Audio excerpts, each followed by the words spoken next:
Hello friends, இன்றைக்கி என்ன வீடியோன்னு பார்த்தீங்கன்னா, நம்ம ஜெயாஸ் கிச்சனில் பிரம்ம முகூர்த்த பூஜை பண்ணலான்னு சொல்லிவிட்டு மறுபடியும் வந்து நான் ஸ்டார்ட் பண்ணியிருக்கேன்.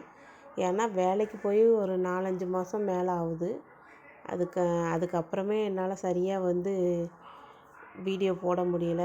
அதே மாதிரி ரெகுலராக வந்து எனக்கு பூஜை பண்ணுறதுக்கும் அது ரெகுலராக முதல்ல வந்து வாரம் ஃப்ரைடே நம்ம பண்ணிக்கிட்டு இருந்தோம். அதுக்கப்புறம் கொஞ்சம் கேப் ஆகுது. ஒரு 2 வாரத்துக்கு ஒரு வாட்டி விளக்கு தேய்க்கிறது. பூஜை வந்து ஃப்ரைடே ஆனால் விளக்கு மட்டும் ஏற்றி சாமி மட்டும் கும்பிட்ருவேன். நம்மளுக்கு அப்படி செஞ்சால் வேறு பிடிக்க மாட்டேங்குது. அதனால் வாரம் வந்து விளக்கேற்றி விளக்கு தேய்ச்சி அதை நீட்டாக பண்ணால் தான் நம்மளுக்கு கொஞ்சம் மனசு ரொம்ப திருப்தியாக இருக்குது. அதனால் இப்போ புதுசாக வந்து மறுபடியும் நான் வந்து ஸ்டார்ட் பண்ணியிருக்கேன்.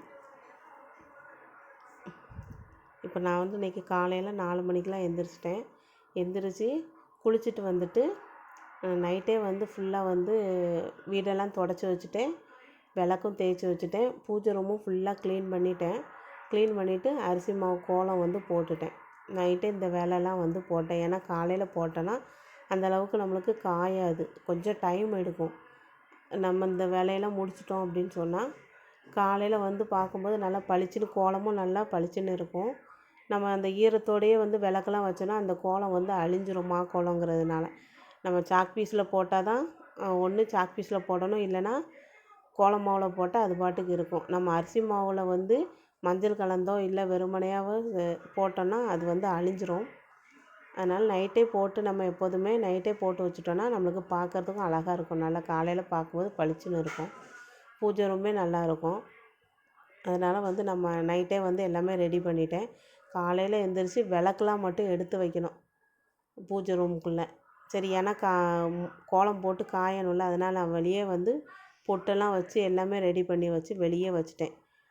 இப்போ வெளியே வந்து வாசலில் கோலம் போட்டுட்டு கோலம் எப்படி இருக்குதுன்னு சொல்லுங்கள். அதே மாதிரி நிலவாசலையும் ஒரு சின்ன கோலம் மட்டும் போட்டுட்டேன். அந்த வீடியோ வந்து எடுக்கலை. அதுக்கப்புறம் உள்ளே வந்து பாருங்க கோலம் எப்படி பளிச்சுன்னு இருக்குது. ஏன்னா நம்ம காயலைன்னா அந்தளவுக்கு பளிச்சுன்னு தெரியாது, நல்லாவும் இருக்காது. காஞ்சதுக்கப்புறம் தான் நம்மளுக்கு கோலம் பார்க்க அழகாக இருக்கும். அப்புறம் விளக்கெல்லாம் வந்து எடுத்து வச்சுட்டு எல்லா சாமி படத்துட்டையும் நல்லா பூ வந்து வச்சுட்டேன். ஏன்னா எல்லாமே நம்ம க்ளீன் பண்ணிட்டோம். அதனால் எதுவுமே கிடையாது. பூஜை ரூமும் ஃப்ரெஷ்ஷாக தான் இருக்குது. நம்ம வந்து பூவெலாம் அலங்காரம் பண்ணிட்டோன்னா அடுத்து வந்து நம்ம விளக்கு ஏற்றிடலாம். நான் வந்து அகல் விளக்கு வந்து ஏற்றலை. நம்மக்கிட்ட குத்து விளக்கு என்கிட்ட ஏற்கனவே பார்த்துருப்பீங்க. அதில் வந்து 5 திரி போட்டு 5 முகம்தான். அதனால் அதை மட்டும் ஏற்றிடலான்னு சொல்லிவிட்டு அதையே ரெடி பண்ணி வச்சுருக்கேன். ஒரு மணக்கட்டையில் மணக்கட்டையில் ஒரு தாம்பழத்தட்டு வச்சுருக்கேன். அதுக்கு மேலே வந்து குத்து விளக்கு வச்சுருக்கேன். கீழே ஃபுல்லாக வந்து பூ வச்சுருக்கேன். ஏன்னா மேலே வந்து நம்ம உதிரி தான் வாங்குகிறோங்கிறதுனால வந்து அதில் வைக்க முடியலை. இருந்தாலும் 2 பூவை எடுத்து அந்த நடுவில் வச்சுருக்கேன்.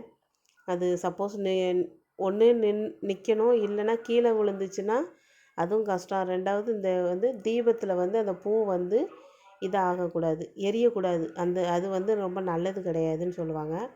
அதனால் நான் வந்து கொஞ்சம் உள்ளே நல்லா தள்ளி வச்சுருக்கேன். அதனால் கீழே மட்டுமே கீழே அந்த ரவுண்டு வருதுல்ல, அதுக்கு ஃபுல்லாகவே அப்படியே சாமந்தி பூவால் டெக்கரேஷன் பண்ணி வச்சுருக்கேன் பாருங்கள்.